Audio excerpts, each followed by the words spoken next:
Bonjour.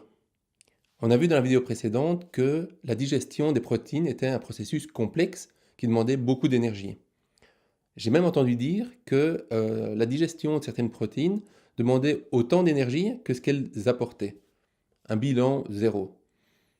Il faut savoir que le corps stocke l'énergie sous forme de graisse. Alors c'est vrai qu'il y a une partie d'énergie qui est stockée au niveau des muscles et du foie sous forme de glycogène, mais on en parlera quand on parlera des sucres. L'excès de protéines dans l'alimentation ne permet pas de stocker au niveau des réserves énergétiques du corps. D'ailleurs, c'est le principe des régimes amincissants hyperprotéinés où on a abondance de protéines et pourtant perte de masse grasse et donc de réserves énergétiques. Ceci dit, dans certains cas limites, les protéines peuvent être utilisées pour fournir de l'énergie au corps.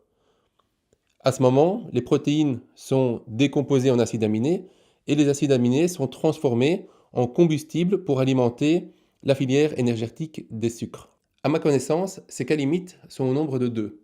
Le premier, c'est quand on fait un effort intense qui se prolonge dans le temps.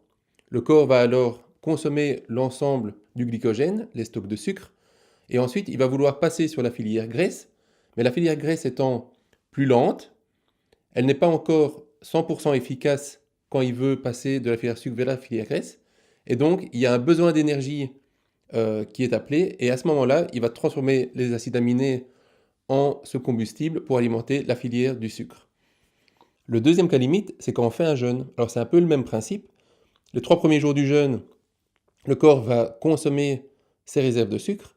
Après 3 jours, la filière énergétique des graisses n'est pas encore à son maximum, et donc il y a un besoin de combustible supplémentaire, et là, le corps va utiliser un peu de protéines.